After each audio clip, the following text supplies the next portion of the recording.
एक बार माता पार्वती जी माता लक्ष्मी जी से मिलने के लिए गई और माता लक्ष्मी जी ने पार्वती जी को अपशब्द कहा। लक्ष्मी जी कहती हैं मेरा सोने का नगर बसा हुआ है, मेरा बैकुंठ बसा हुआ है, सोने के बंदरवाल, सोने के तोरणद्वार, सोने के कलश लगे हुए हैं। पार्वती तेरा जीवन क्या है?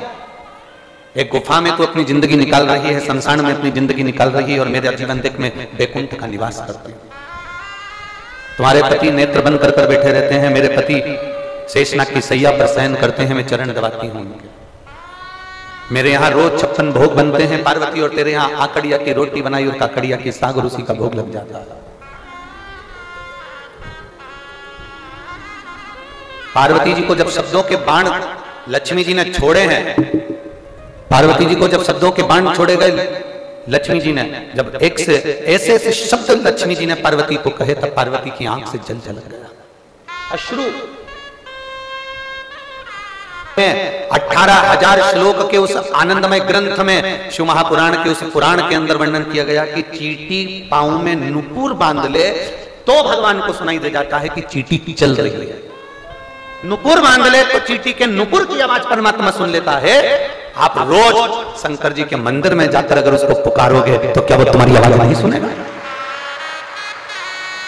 वो चींटी के नुपुर की आवाज सुन लेता है। पत्ता हिले तो पत्ते की आवाज को पहचान जाता है कि पत्ता क्यों हिला। चलो और समझ में आ जाएगा तुमको, सरल भाषा में समझिएगा। दशरथ जी ने जो बाण छोड़ा था, श्रवण कुमार के ऊपर जो बाण लगा था उसका नाम था शब्द भेदी बाण। शब्द को सुनकर दशरथ जी ने बाण छोड़ा था, वो बाण जाकर श्रवण कुमार को लगा था।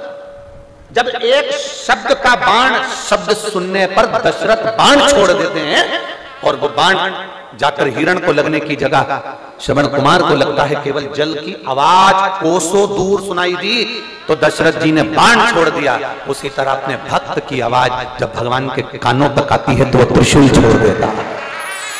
शंकर जी के मंदिर में जाना बेलपत्र चढ़ाना, शिव जी के मंदिर में जाना झाड़ू लगाना, शंकर जी के मंदिर में जाना शमी पत्र चढ़ाना, शंकर जी के मंदिर में जाना श्वेत पुष्प चढ़ाना, शंकर जी के मंदिर में जाना कमलगट्टे का जल चढ़ाना, शंकर जी के मंदिर में जाना काली मिर्च चढ़ाना, शंकर जी के मंदिर में जो शिव पुराण के अंदर लिखा हुआ एक एक शब्द जितना इस व्यासपीठ से बोला जाता है, और आज से नहीं सालों से व्यासपीठ से जो शंकर की कथा में जो जो बताया जाता है, गीता प्रेस गोरखपुर की शिव पुराण लाओ, उसको पढ़ो किसी और वाले महाराज ने कहां से पढ़कर बोला है, उसको पढ़ो निकालो और ज्ञात होना चाहिए कि कहां से बोला गया है। काली मिर्ची चढ़ती की नहीं चढ़ती, अरहर के दाल की पत्ती चढ़ती की नहीं चढ़ती, शंकर भगवान को काली तिल चढ़ती की नहीं चढ़ती, माखन का शिवलिंग बनता कि नहीं बनता, दही का शिवलिंग बनता है कि नहीं बनता, स्वर्ण का शिवलिंग बनता है कि नहीं बनता, पारद का शिवलिंग बनता है कि नहीं बनता, मिट्टी का पार्थिव शिवलिंग बनता है कि नहीं बनता, श्वेत मिट्टी, काली मिट्टी, लाल मिट्टी, पीली मिट्टी का शिवलिंग बनता है कि नहीं बनता। एक एक चीज निकालिए उसमें आपको आएगा कि एक एक देवता ने 33 कोटि देवताओं ने अलग अलग शिवलिंग का निर्माण कर उसको पाने का प्रयास किया।